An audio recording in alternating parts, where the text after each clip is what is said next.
श्रीयुधापदकमलं श्रीगुरु वैष्णवांश श्रीरूपं साग्रजातं सगणरघुनाथान्वितं तं सजीवं सात्वैतं सावधूतं परिजनसहितं कृष्णचैतन्यदेवं श्रीराधाकृष्णपादां सगणललितां श्रीविशाखान्वितांश्च हे कृष्णा करुणा सिन्धु दीनबन्धु जगत्पते गोपेश गोपिका कान्ता राधा कान्त नमस्तुते तप्तकाञ्चन गौरांगी श्रीराधे वृन्दावनेश्वरी ऋषभानुसुते देवी प्रणमामि हरिप्रिय वाञ्छकल्पतरूपश्च कृपा सिन्धुभ्येव च पतितानां पावनेभ्यो वैष्णवेभ्यो नमो नमः।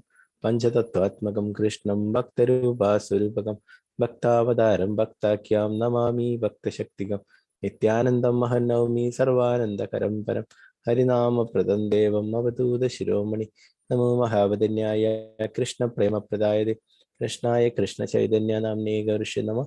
नमो विष्णुपादाय कृष्णपृष्ठाय भूतले श्रीमते भक्तिवेदांत स्वामिने नामिने नमस्ते सारस्वती देवी गौरवाणी प्रचारिणे निर्विशेषा शून्यवादी पाश्चात्य देशधारिणे जय श्री कृष्ण चैतन्य प्रभु नित्यानंद श्री अद्वैत गदाधर श्रीवासादि गौर भक्तवृंदा हरे कृष्ण कृष्ण कृष्ण हरे हरे हरे राम राम राम हरे हरे।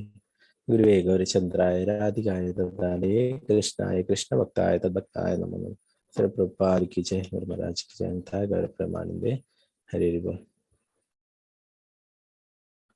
हरे कृष्ण। സ്കന്ധം 1 അധ്യായം 3 ശ്ലോകം 43 44 രണ്ട് ശ്ലോകങ്ങളാണ് ഇനിയുള്ളത്. നമുക്ക് അത് ഈ ക്ലാസ്സിൽ എടുക്കാനായിട്ട് നോക്കാം. അപ്പോൾ ഈ ശ്ലോകം വളരെ പ്രധാനപ്പെട്ടതാണ്. ശൗനകാദി ഋഷികൾ ചോദിക്കുന്ന ഒരു ചോദ്യമുണ്ടല്ലേ, ഈ കലിയുഗത്തിൽ ഭഗവാൻ ലീലകള് അവസാനിപ്പിച്ച് ഗോലോക വൃന്ദാവനത്തിലേക്ക് തിരിച്ചു പോയപ്പോൾ ധർമ്മം എവിടെയാണ് ഉൾക്കൊള്ളിച്ചിരിക്കുന്നത്, എവിടെയാണ് ധർമ്മം അവശേഷിച്ചിരിക്കുന്നത് എന്നുള്ളത് അല്ലെ. അപ്പൊ അതിനുള്ള ഉത്തരമായിട്ടാണ് ഇവിടെ പറയുന്നത്. ഓം നമോ ഭഗവതേ വാസുദേവായ, ഓം നമോ ഭഗവതേ വാസുദേവായ, ഓം നമോ ഭഗവതേ വാസുദേവായ. കൃഷ്ണേ സ്വധാമപോപഗതേ ധർമ്മജ്ഞാനാദിഭിः സഹ കലൗ നഷ്ടദൃശാമേഷ പുരാണാർക്കോ അധുനോദിതഃ. കൃഷ്ണേ സ്വധാമോപഗതേ ധർമ്മജ്ഞാനാദിഭിः സഹ കലൗ നഷ്ടദൃശാമേഷ പുരാണാർക്കോ അധുനോദിതഃ. കൃഷ്ണാ സ്വധാമോപഗതേ ധർമ്മജ്ഞാനാദിഭിः സഹ കലൗ നഷ്ടദൃശാമേഷ പുരാണാർക്കോ അധുനോദിതഃ.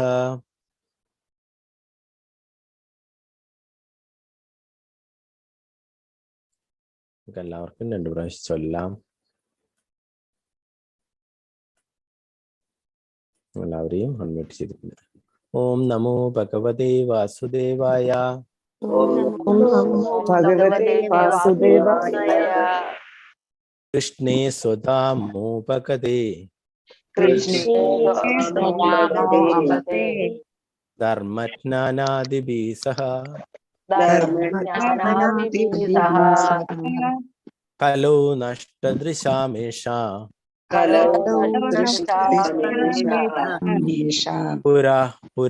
പുരാണാർക്കോ അധുനോദിതഃ.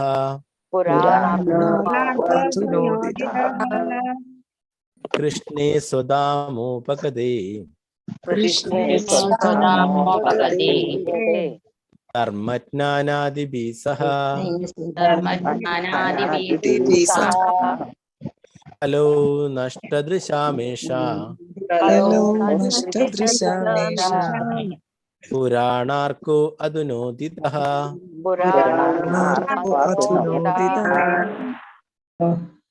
ഹരേ കൃഷ്ണ.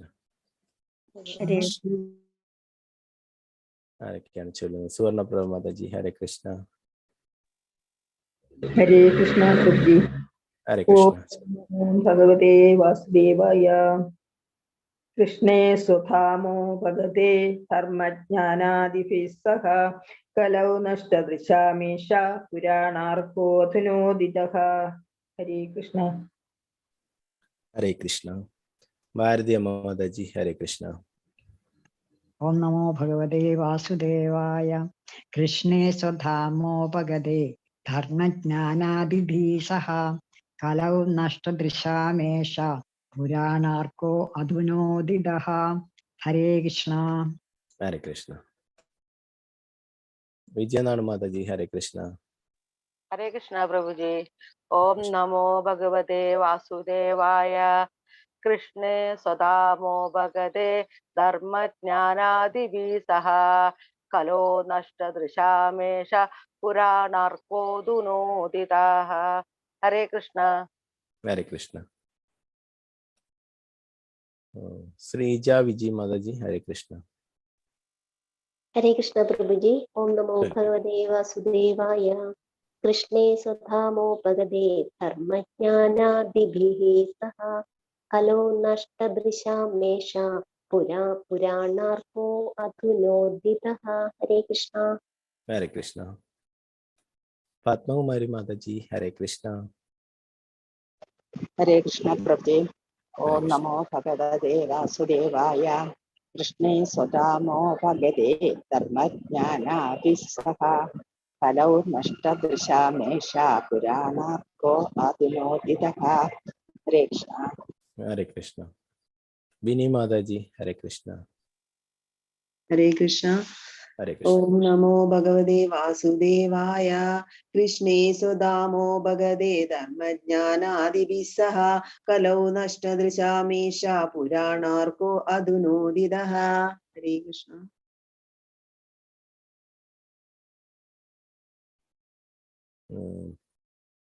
अल्युनी माताजी हरे कृष्ण।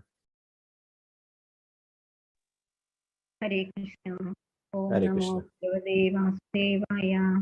कृष्णे स्वधामो भगते धर्मज्ञानादिभिः सह कलौ नष्टदृशामेष पुराणार्कोऽधुनोदिता। हरे कृष्ण। हरे कृष्ण। मालती माताजी हरे कृष्ण। हरे कृष्ण प्रभु जी। ओम नमो भगवते वासुदेवाय। कृष्णे स्वधामोपगते धर्मज्ञानादिभिः सह कलौ नष्टदृशामेष पुराणार्को अधुनोदितः। हरे कृष्ण। हरे कृष्ण। हरे कृष्ण। रामचंद्र प्रभु हरे कृष्ण। ओम नमो भगवते वासुदेवाय। कृष्णे स्वधामो भगते धर्मज्ञानादिभिः सह कलौ नष्टदृशामेष पुराणार्को अधुनोदितः। हरे कृष्ण। हरे कृष्ण। राजी माताजी हरे कृष्ण। हरे कृष्ण। ओम नमो भगवते वासुदेवाय। कृष्णे स्वधामा उपगते धर्मज्ञानादिभिः सह कलौ नष्टदृश्यामेष पुराणाक्र अधुनादिदः। हरे कृष्ण। हरे कृष्ण। शारदा जी नंबर माताजी हरे कृष्ण। हरे कृष्ण प्रभु जी। हरे कृष्ण। चलिए जी। ओम नमो भगवते वासुदेवाय। कृष्णे स्वधामापोगते धर्मज्ञानादिभिः सह कलौ नष्टदिशामेष पुराणार्को अधुनोदितः। हरे कृष्ण। हरे कृष्ण। सिंधु माताजी हरे कृष्ण। हरे कृष्ण प्रभु जी। ओम हरे नमो कृष्ण। भगवते वासुदेवाय। कृष्णे स्वधामो भगवते धर्मज्ञानादिभिः सह कलौ नष्टदृश्यामेष पुराणार्को अधुनोदितः। हरे कृष्ण। हरे कृष्ण। हरे कृष्ण। वत्सला गोपाल माताजी हरे कृष्ण। हरे कृष्ण प्रभु जी। ओम नमो भगवते वासुदेवाय। कृष्णे स्वधामो भगते धर्मज्ञानादिभिः सह कलौ नष्टदृशामेष पुराणार्को अधुनोदितः। हरे कृष्ण। हरे कृष्ण। വത്സല എം മാതാജി, വത്സല മാതാജി. ഹരേ കൃഷ്ണ. ഹരേ കൃഷ്ണ. കൃഷ്ണേ ഓം നമോ ഭഗവതേ വാസുദേവായ. കൃഷ്ണേ സ്വദാമോ ഭഗവതേ ധർമ്മജ്ഞാനാദിഭിः സഹ കലോ നഷ്ടദിശാമേഷ പുരാണത്തോദിനോദിതഃ. ഹരേ കൃഷ്ണ പ്രഭുജി. ഹരേ കൃഷ്ണ.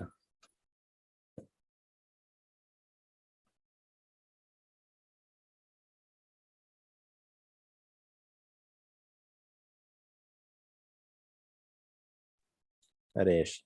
നമുക്ക് അതിന്റെ പദാനുപദാർത്ഥം വിവർത്തനം ഭാവാർത്ഥം നോക്കാം.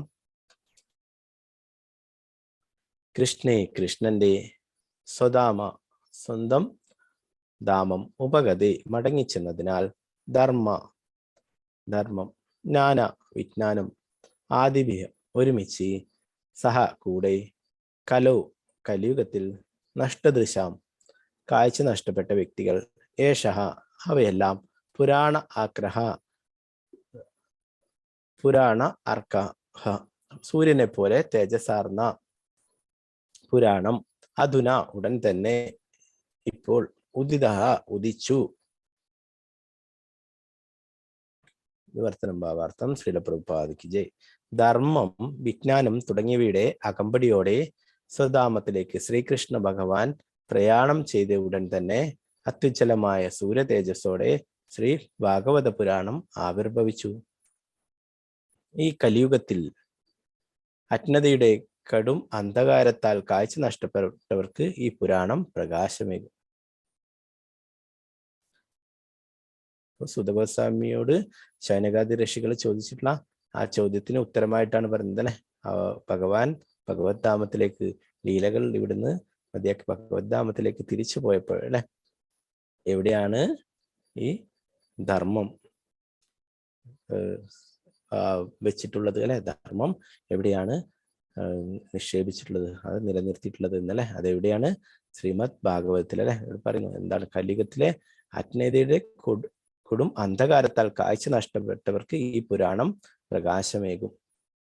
നമ്മൾ മംഗളാചരണം ചൊല്ലുമ്പോൾ നമ്മൾ ചൊല്ലും അല്ലെ, ഓം അജ്ഞാന തിമിരാന്തസ്യ അല്ലെ, അജ്ഞാന തിമിരം ബാധിച്ചിട്ടുള്ള നമുക്കൊക്കെ അജ്ഞതയുടെ തിമിരം ബാധിച്ചിട്ടുള്ള, അതുകൊണ്ടാണ് നമുക്ക് കൂടുതൽ ഭഗവാനെ കുറിച്ച് കൂടുതലായിട്ട് മനസ്സിലാക്കാനും ഭഗവാനെ കാണാനും ഒക്കെ സാധിക്കാത്തത് അല്ലെ. അപ്പൊ അതുകൊണ്ട് നമ്മൾ മംഗളാചരണത്തിലെ ഗുരുവിനോട് പറയുന്നത് അല്ലെ, ഓം അജ്ഞാന തിമിരാന്തസ്യ നാനാഞ്ജന ശലാഭ്യ ചക്ഷുരുന്മീലിതമ്യേന തസ്മൈ ശ്രീ ഗുരുവേ നമഃ. അങ്ങനെയുള്ള ആ ഗുരു നമ്മുടെ ആ അജ്ഞതയുടെ ആ തിമിരം ബാധിച്ചിട്ടുള്ള ആ കണ്ണുകളെ തുറപ്പിച്ചിട്ട് കാഴ്ച നൽകിയാലോ അല്ലെ, ജ്ഞാനം നൽകി നമ്മളെ ഭഗവാന്റെ സേവയിൽ ഉൾപ്പെടുത്താൻ വേണ്ടിയിട്ട് പറഞ്ഞല്ലേ. അപ്പൊ എല്ലാവർക്കും കലിയുഗത്തിലെ നമ്മൾ ഒരു ശ്ലോകത്തിൽ പഠിച്ചു അല്ലെ, പ്രായണ അല്പായുഷ സഭ്യ കലോസ്മിൻ യുഗേജന മന്ദാസ് മന്ദമതയ മന്ദഭാഗ്യ ഉപാഹു. കലിയുഗത്തിലെ ജനങ്ങളൊക്കെ അല്പായുസുകളാണ് അല്ലെ, പിന്നെ മന്ദാസ് മന്ദമത അവരൊക്കെ ബുദ്ധി കുറഞ്ഞവരാണ്, പിന്നെ നിർഭാഗ്യവാന്മാരാണ് അല്ലെ. അപ്പോ ആയുസ് കുറവാണ് അല്ലെ, നിർഭാഗ്യവാന്മാരാണ്, ബുദ്ധി കുറഞ്ഞവരാണ്, അപ്പൊ ആയുസ് കുറഞ്ഞിട്ടുള്ളതാണ്. അപ്പൊ അവർക്ക് എളുപ്പത്തിൽ ഭഗവാന്റെ അടുത്തേക്ക് എത്താനുള്ള വഴിയാണ് ശ്രീമദ് ഭാഗവതത്തിലൂടെ നൽകപ്പെടുന്നത് അല്ലെ. ഇതിന്റെ ഭാവാർത്ഥം നമുക്ക് നോക്കാം. വലിയ ഭാവാർത്ഥമാണ്, പ്രഭുപാദർ വളരെ വിശദമായിട്ട് പറഞ്ഞിട്ടുണ്ട്.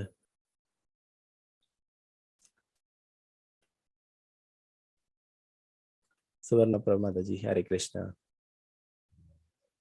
ഹരേ കൃഷ്ണ പ്രഭുജി. വായിച്ചു മാതാജി. ശ്രീകൃഷ്ണ ഭഗവാന് സ്വധാമം അഥവാ വാസസ്ഥലമുണ്ട്. അവിടം അദ്ദേഹം ശാശ്വത സഹചാരികളോടും അദ്ദേഹത്തിന്റെ പരിച്ഛദങ്ങളോടും കൂടി നിത്യമായി സ്വയം ആനന്ദിക്കുന്നു. ഭഗവാന്റെ ആന്തരിക ശക്തിയുടെ ആവിഷ്കാരമാണ് അദ്ദേഹത്തിന്റെ ശാശ്വത ധാമം. ഭൗതിക ലോകം ഭഗവാന്റെ ബാഹ്യശക്തിയുടെ ആവിഷ്കാരമാണ്. എപ്പോൾ ഭഗവാൻ ഭൗതിക ലോകത്തിൽ ആരോഹണം ചെയ്ത് അവതരിക്കുന്നുവോ അപ്പോൾ ആത്മമായ എന്ന് വിശേഷിപ്പിക്കുന്ന ആന്തരിക ശക്തിയുടെ അഖില പരിച്ഛദങ്ങളോടും കൂടി ഭഗവാൻ സ്വയം പ്രശോഭിക്കുന്നു. സ്വശക്തി അഥവാ തന്റെ ആത്മമായാൽ അവരോഹണം ചെയ്ത് സ്വയം അവതരിക്കുന്നുവെന്ന് ഭഗവത്ഗീതയിൽ ഭഗവാൻ അരുളി ചെയ്യുന്നു. ആകയാൽ ഭഗവാന്റെ നാമം, രൂപം, യശസ്, പരിച്ഛദങ്ങൾ തുടങ്ങിയവയെല്ലാം ദ്രവ്യത്തിന്റെ സൃഷ്ടിയല്ല. ഭഗവാനാൽ നേരിട്ട് വിളംബരം ചെയ്യപ്പെട്ട ധർമ്മസംഹിതകളെ ആർക്കും പുനഃസ്ഥാപിക്കാൻ കഴിയുകയില്ല. ധർമ്മസംഹിതകളെ ആജ്ഞാപിക്കാൻ ഭഗവാനോ അല്ലെങ്കിൽ ഭഗവാനാൽ അധികാരപ്പെടുത്തപ്പെട്ട യോഗ്യരായ വ്യക്തികൾക്കോ മാത്രമേ കഴിയുകയുള്ളൂ. ഭഗവാനെ അറിയുക, ഭഗവാനുമായുള്ള നമ്മുടെ ബന്ധത്തെക്കുറിച്ച് അറിയുക, ഭഗവാനുമായി ബന്ധപ്പെട്ട നമ്മുടെ കർത്തവ്യം എന്തെന്നറിയുക, ഈ ഭൗതിക ശരീരം ഉപേക്ഷിച്ച ശേഷം പരമമായ നമ്മുടെ പ്രാപ്യസ്ഥാനം എന്തെന്നറിയുക എന്നിവയൊക്കെയാണ് യഥാർത്ഥ ധർമ്മം. മായാശക്തിയുടെ കുരുക്കിൽ അകപ്പെട്ട പതിതാത്മാക്കൾ ഈ ജീവിത തത്വങ്ങളെക്കുറിച്ച് തികച്ചും അജ്ഞരാണ്. ഭൂരിപക്ഷം പേരും മൃഗങ്ങളെ പോലെ ഭോജനം, ശയനം, ഭയം, സംയോഗം എന്നിവയിൽ വ്യാപൃതരായിരിക്കുന്നു. മതാനുഷ്ഠാനപരം വിജ്ഞാനം അഥവാ പരിത്രാണം എന്നീ നാട്യത്തിൽ അധികപക്ഷവും ഇന്ദ്രിയാസ്വാദനത്തിൽ നിരതരായിരിക്കുന്നു. വർത്തമാന കലഹയുഗത്തിൽ അവർ അതിരേകമായി അന്ധരായി തീർന്നിരിക്കുന്നു. കലിയുഗത്തിൽ ജനങ്ങൾ വെറും മൃഗങ്ങളുടെ രാജകീയ പതിപ്പാണ്. ദൈവികമായ മതാനുസാരിയായി ജീവിതത്തോടോ അഥവാ ആത്മജ്ഞാനത്തോടോ അവർക്ക് യാതൊരു താല്പര്യവുമില്ല. സൂക്ഷ്മ മനസ്സിനും ബുദ്ധി അഥവാ അഹന്ത എന്നിവയുടെ അധികാര പരിധിക്കും അപ്പുറത്തായി യാതൊന്നും തന്നെ ദർശിക്കാൻ സാധിക്കാത്ത വിധം അത്രയ്ക്കും അവർ അന്ധകാരമായി തീർന്നിരിക്കുന്നു. അതേസമയം വിജ്ഞാനം, ശാസ്ത്രം, ഭൗതികക്ഷേമം എന്നിവയുടെ പുരോഗതിയിൽ അവർ ആധിക്യമായി അഭിമാനിക്കുകയും ചെയ്യുന്നു. ജീവിതത്തിന്റെ ആത്യന്തികമായ ലക്ഷ്യമെന്ന ദർശനത്തെ അവർ പൂർണ്ണമായും നഷ്ടപ്പെടുത്തിയിരിക്കയാൽ നിലവിലെ ശരീരം വെടിഞ്ഞാലുടൻ നായയും പന്നിയുമായി ജന്മമെടുക്കത്തക്ക വിധം അവരുടെ ജീവിതത്തെ അവർ അപകടത്തിലാക്കിയിരിക്കുന്നു. കലിയുഗ ആരംഭത്തിന് തൊട്ടു മുമ്പ് പരമദിവ്യോത്തമ പുരുഷനായ ശ്രീകൃഷ്ണ ഭഗവാൻ നമ്മുടെ സമക്ഷം അവതരിക്കുകയുണ്ടായി. അനന്തരം കലിയുഗ പ്രാരംഭ സമയത്ത് ഭഗവാൻ നിത്യമായ സ്വധാമത്തിലേക്ക് മടങ്ങിപ്പോയി. ഭഗവാൻ ആഗതനായ സമയത്ത് വ്യത്യസ്തങ്ങളായ നിരവധി സ്വകൃത്യങ്ങളാൽ അദ്ദേഹം സർവ്വതും പ്രദർശിപ്പിച്ചു. ഭഗവാൻ അതിർകടന്ന വൃദ്ധാഭിമാനം ഭാവിക്കുന്ന സർവ്വ മതാനുഷ്ഠാന തത്വങ്ങളെയും സമൂലം നശിപ്പിക്കുകയും ഭഗവത്ഗീത സവിശേഷമായി അരുളി ചെയ്യുകയും ചെയ്തു. അനന്തരം ഭൗതിക ലോകത്തിൽ നിന്നും പ്രയാണം ചെയ്യുന്നതിന് മുമ്പ് ശ്രീമദ് ഭാഗവത സന്ദേശങ്ങളെ രചിക്കുവാനായി ശ്രീ വ്യാസദേവനെ നാരദൻ മുഖാന്തരം അധികാരപ്പെടുത്തി. ആകയാൽ രണ്ടും ശ്രീമദ് ഭാഗവതവും ഭഗവത്ഗീതയും ഈ യുഗത്തിലെ അന്ധർക്ക് വഴികാട്ടിയാകുന്നു. മറ്റൊരു വിധത്തിൽ പറയുകയാണെങ്കിൽ ഈ കലിയുഗത്തിൽ ജീവിതത്തിന്റെ യഥാർത്ഥ പ്രകാശം ദർശിക്കുവാൻ ആഗ്രഹിക്കുന്ന വ്യക്തികൾ വഴികാട്ടിയായി ഈ ഇരു ഗ്രന്ഥങ്ങളെയും നിശ്ചയമായും സ്വീകരിക്കണം. എങ്കിൽ മാത്രമേ അവരുടെ ജീവിത ലക്ഷ്യം പരിപൂരിതമാകൂ. ഭാഗവതത്തിന്റെ പ്രാരംഭ അധ്യയനം ഭഗവത്ഗീതയാണ്. ശ്രീകൃഷ്ണ ഭഗവാന്റെ ആകാരം കൊണ്ട ശ്രീമദ് ഭാഗവതം ജീവിതത്തിന്റെ പരമകോടിയാകുന്നു. ആകയാൽ ശ്രീമദ് ഭാഗവതത്തെ പ്രത്യക്ഷ പ്രതിനിധിയായി നാം നിശ്ചയമായും അംഗീകരിക്കണം. ശ്രീമദ് ഭാഗവതത്തെ ദർശിക്കാൻ സാധ്യമാകുന്ന ഒരാൾ ശ്രീകൃഷ്ണ ഭഗവാനെ വ്യക്തിരൂപത്തിൽ ദർശിക്കുന്നു. അവ അഭിന്നങ്ങളാകുന്നു. ഹരേ കൃഷ്ണ പ്രഭു. ഹരേ കൃഷ്ണ. ശ്രീല പ്രഭുപാദ കി ജയ്.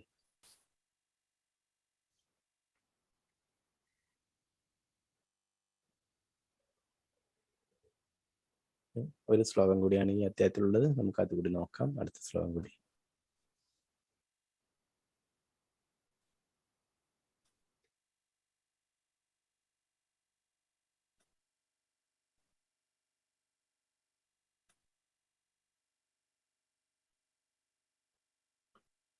ഓം നമോ ഭഗവതേ വാസുദേവായ. തത്ര കീർത്തിയദോ വിപ്രാ വിപർഷേ ഭൂരി തേജസഃ അഹം ചാദ്യഗമം തത്ര നിവിഷ്ടസ്തദനുഗ്രഹാൽ സോഹം വാ ശ്രാവയിഷ്യാമി യഥാതീതം യഥാമതി. തത്ര കീർത്തിയദോ വിപ്രാ വിപ്രശ്യേർഭൂരി തേജസഃ അഹം ചാദ്യഗമം തത്ര നിവിഷ്ടസ്തദനുഗ്രഹാൽ സോഹം വാ ശ്രാവയിഷ്യാമി യഥാതീതം യഥാമതി.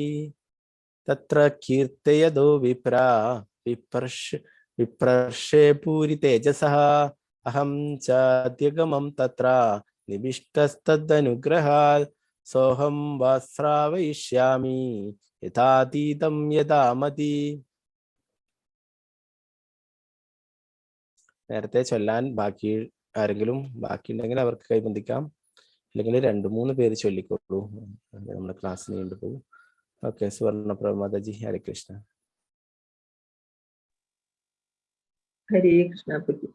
ഹരേ കൃഷ്ണ. കീർത്തയതോ വിപ്രാ വിപ്രർഷേ ഭൂരി തേജസഃ അഹം ചാത്യഗമം തത്ര നിർവിഷ്ടസ്തദനുഗ്രഹാൽ സോഹം വസ്രവയിഷ്യാമി യഥാതീതം യഥാമതി. ഹരേ കൃഷ്ണ. ഹരേ കൃഷ്ണ. വിജയനാണ് മാതാജി. ഹരേ കൃഷ്ണ.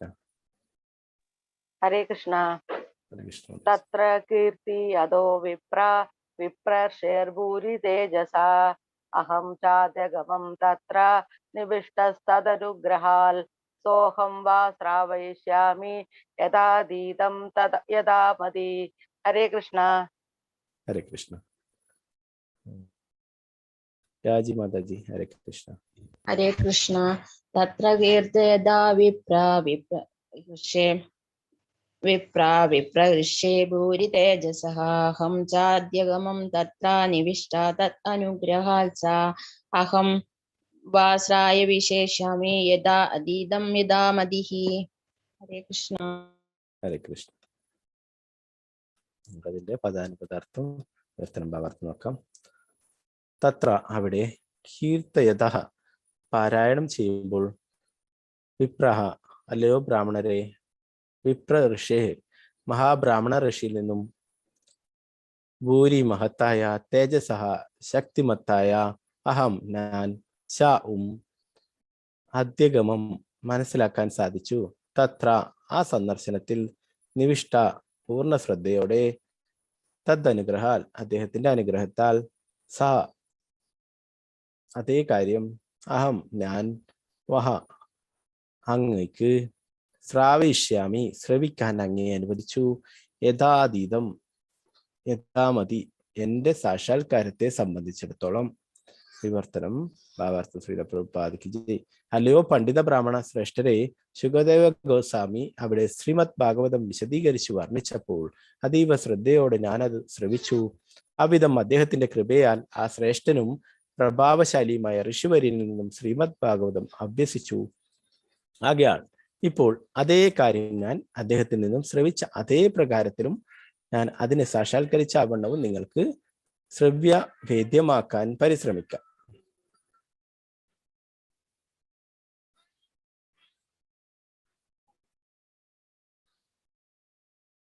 ഭാവാർത്ഥം ശ്രീ പ്രഭുപാദിക്ക് ജയ്. ആരെ വായിക്കുന്നു? ബിനി മാതാജി. ഹരേ കൃഷ്ണ. വായിച്ചോളൂ. ഹരേ കൃഷ്ണ പ്രഭു. വായിച്ചോളൂ.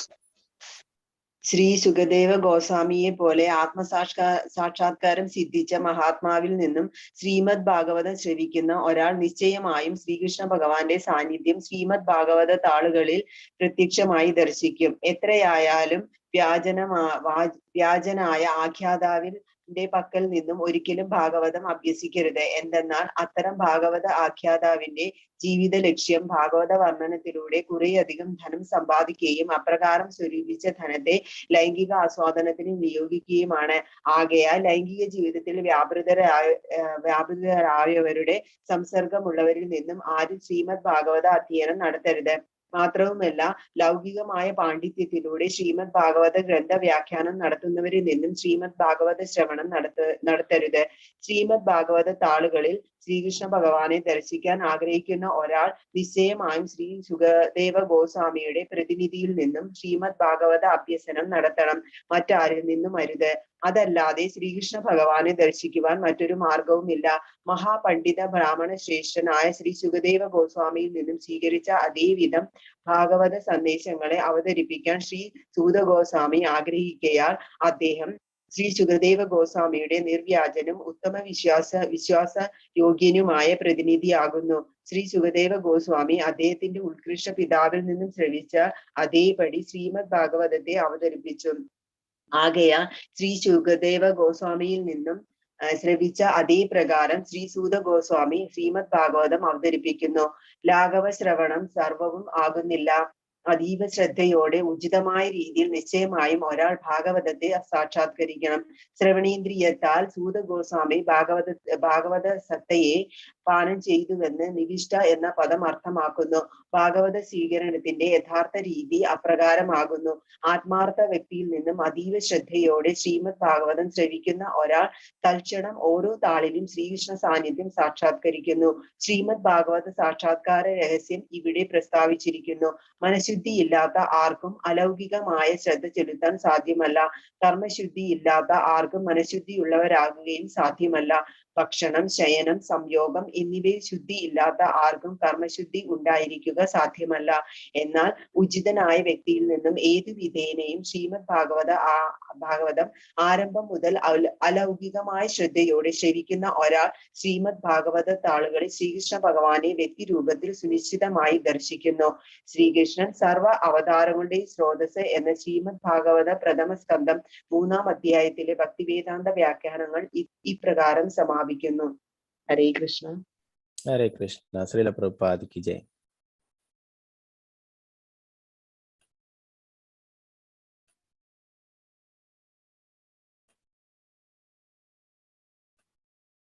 നാരായണം നമസ്കൃത്യ നരം ചൈവ നരോത്തമം ദേവീം സരസ്വതിം വ്യാസം തതോ ജയമുദിരേ. നഷ്ടപ്രായേഷു ഭദ്രേഷു നിത്യം ഭാഗവത സേവയാ ഭഗവതി ഉത്തമ ശ്ലോകേ ഭക്തിർഭവതി നൈഷ്ഠികി. മുഖം കരോതി വാചാലം പങ്കും ലംഘയതേ ഗിരിം യത്കൃപാതമഹം വന്ദേ ശ്രീഗുരു ദീനധാരിണം പരമാനന്ദമാധവം ശ്രീചൈതന്യേശ്വരം. നമോ വിഷ്ണുപാദായ കൃഷ്ണപൃഷ്ഠായ ഭൂതലേ ശ്രീമദേ ഭക്തിവേദാന്ത സ്വാമിനിധി നാമിനെ. നമസ്തേ സാരസ്വതേ ദേവി ഗൗരവാണി പ്രചാരണേ നിർവിശേഷ ശൂന്യവാദി പാശ്ചാത്യദേശധാരണേ. ജയ ശ്രീകൃഷ്ണ ചൈതന്യ പ്രഭു നിത്യാനന്ദ ശ്രീ അദ്വൈത ഗദാധര ശ്രീവാസാദി ഗൗരഭക്തവൃന്ദ. ഹരേ കൃഷ്ണ കൃഷ്ണ കൃഷ്ണ ഹരേ ഹരേ ഹരേ രാമ രാമ രാമ ഹരേ ഹരേ. ഗുരുവേ ഗൗരചന്ദ്രായ രാധികായ തദലേ കൃഷ്ണായ കൃഷ്ണഭക്തായ തദ്ഭക്തായ നമോ നമ. ശിവപ്രഭുപാദ് കി ജയ്. ഗുരു മഹാരാജ് കി ജയ്. ഗൗരപ്രേമാനന്ദേ ഹരേ ഹരി ബോൾ. നമ്മൾ ഈ അധ്യായത്തിന്റെ ആദ്യ ഭാഗങ്ങളിലൊക്കെ ഭഗവാന്റെ ഓരോ അവതാരങ്ങളെ കുറിച്ചൊക്കെ പഠിച്ചു അല്ലെ. പിന്നീട് പറയുന്നു ആ ഭഗവാൻ ഗോലോക വൃന്ദാവനത്തിലുള്ള അതേ ഭഗവാൻ തന്നെ ദേവകിക്കും വസുദേവർക്കും പുത്രനായിട്ട് വരികയുണ്ടായി അല്ലെ. ആ ഭഗവാന് സ്വധാമം ഉണ്ടല്ലോ, ലീലകൾ ചെയ്യാനായിട്ട് ഇവിടെ വരുന്നതാണ് ആ ഭഗവാന്റെ സ്വധാമം. അതാണ് ഗോലോക വൃന്ദാവനം. നമ്മള് ആ ഗോലോക ചാർട്ടിലൊക്കെ പഠിച്ചു അല്ലെ. ആ ഭഗവാനിൽ നിന്നാണ് എല്ലാം വിസ്തരണങ്ങളും എല്ലാ അവതാരങ്ങളും ഒക്കെ ഉണ്ടായിട്ടുള്ളത് അല്ലെ. എല്ലാറ്റിന്റെയും മൂലസ്ഥാനം, എല്ലാറ്റിന്റെയും നേതാവ് എന്ന് പറയുന്നത് ശ്രീകൃഷ്ണ ഭഗവാനാണ് അല്ലെ. അപ്പോ ഇവിടെ നമ്മളൊക്കെ നമ്മുടെ ഈ ശരീരം ഇവിടെ ഉപേക്ഷിച്ചിട്ട് പോകേണ്ടതാണ് അല്ലെ. എന്നാൽ ഭഗവാന്റേത് നമ്മളെ പോലുള്ള ഭൗതിക ശരീരമല്ല അല്ലെ, അതീന്ദ്രിയമായിട്ടുള്ളതാണ്, സച്ചിദാനന്ദമയനാണ് അല്ലെ. അപ്പൊ ഭഗവാൻ ഇവിടുന്ന് ലീലകൾ ചെയ്തിട്ട് തിരിച്ച് ഭഗവത് ധാമത്തിലേക്ക് പോവുകയാണ് വേണ്ടത് അല്ലെ. അത് ചൈതന്യ മഹാപ്രഭു ആയാലും ചൈതന്യ മഹാപ്രഭു ലീലകളൊക്കെ ചെയ്തിട്ട് തിരിച്ചു പോവുകയുണ്ടായി ജഗന്നാഥപുരിയിൽ ആ തോട്ട ഗോപിനാഥനിലൂടെ ഭഗവാനിലൂടെ. എന്താണ് അങ്ങനെ അവർ ഭഗവാന്റെ ഇവിടേക്ക് അവതരിക്കുന്നുണ്ടെങ്കിലും അതെന്താണ്, ഒരു സാധാരണ നമ്മുടെ മനുഷ്യന്റെ ശരീരത്തിനുള്ള പോലെ നാശമില്ല അല്ലെ. ഭഗവാൻ എന്താണ് അജനാണ്, ജന്മമില്ലാത്തവനാണ് അല്ലെ. ഭഗവാൻ എന്താണ് അചിന്ത്യനാണ്, നമ്മുടെ ചിന്തക്കും മുകളിലായിട്ടുള്ളതാണ് അല്ലെ. ഭഗവാന്റെ ശരീരവും എല്ലാം തന്നെ അതീന്ദ്രിയമായിട്ടുള്ളതാണ്. അപ്പോ പലരും കാണാം എന്താണ് ഒരു ഭഗവാനെ ഒരു സാധാരണ മനുഷ്യ വ്യക്തിയായിട്ട് കരുതിയിട്ട് മൂഢന്മാരല്ലേ, അവര് ഭഗവാനെ കുറിച്ച് പലതും പറയും. അപ്പോ അതല്ല യഥാർത്ഥത്തിലുള്ളത് അല്ലെ. അങ്ങനെയുള്ളവരുടെ നമ്മൾ ഭാഷ്യങ്ങൾ വായിക്കാതിരിക്കണം, അവരുടെ എന്താണ് ആ കഥകൾ കേൾക്കാതിരിക്കണം എന്ന് പറയും. അപ്പൊ നമ്മളും വഴിതെറ്റിപ്പോവും അല്ലെ. ഭഗവാൻ ഒരിക്കലും നാശമില്ല അല്ലെ, എല്ലാ ശാസ്ത്രങ്ങളിലും പറയുന്നു. അപ്പൊ ഭഗവാൻ എപ്പോഴൊക്കെ ലീലകൾ ചെയ്യണം എന്ന് തോന്നുന്നോ അപ്പോഴിവിടത്തേക്ക് വരുന്നു അല്ലെ. ഇവിടെ പറയുന്നു ആ ഭഗവത് ധാമം എന്ന് പറയുന്നത് അത് ഭഗവാന്റെ ആന്തരിക ശക്തിയുടെ ആവിഷ്കാരമാണ്. അതാണ് അദ്ദേഹത്തിന്റെ ശാശ്വതമായിട്ടുള്ള ധാമം ഗോലോക വൃന്ദാവനം.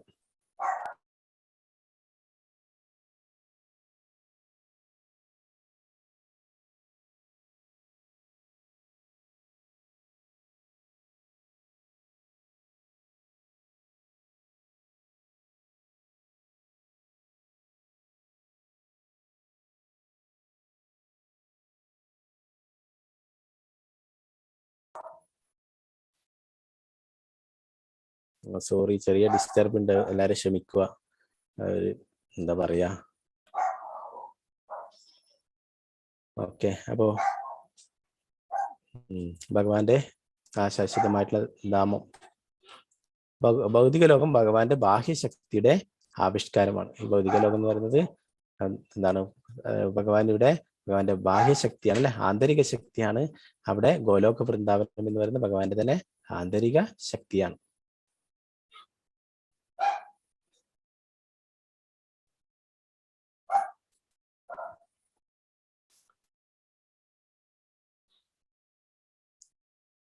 ഭഗവാന്റെ നാമം, രൂപം, യശസ്, പരിച്ഛേദങ്ങൾ തുടങ്ങിയവയെല്ലാം ദ്രവ്യത്തിന്റെ സൃഷ്ടിയല്ല അല്ലെ, അതൊക്കെ അതീന്ദ്രിയമായിട്ടുള്ളതാണ്. ഈ ഭൗതിക ലോകത്തിലുള്ള സൃഷ്ടിയല്ല. ഭഗവാനാൽ നേരിട്ട് വിളംബരം ചെയ്യപ്പെട്ട ധർമ്മസംഹിത ആർക്കും പുനഃസ്ഥാപിക്കാൻ കഴിയില്ല. ഇവിടെ ശ്രീമദ് ഭാഗവതം എന്ന് പറയുന്നത് സാക്ഷാൽ ഭഗവാൻ തന്നെയാണ് എന്ന് നമ്മൾ പഠിച്ചു അല്ലെ. ആ പത്മപുരാണത്തില് അതിനെ കുറിച്ചിട്ട് പറയുന്നുണ്ട്. ഭഗവാൻ ഇവിടെ ഭഗവാൻ ചെയ്ത് തീർത്ത് പോയപ്പോഴേ ഇവിടെ ധർമ്മം സ്ഥാപിച്ചിരിക്കുന്നത് ഈ ശ്രീമദ് ഭാഗവതത്തിലാണെന്ന് പത്മപുരാണത്തിൽ പറയുന്നു. അപ്പൊ ഭഗവാന്റെ ഓരോ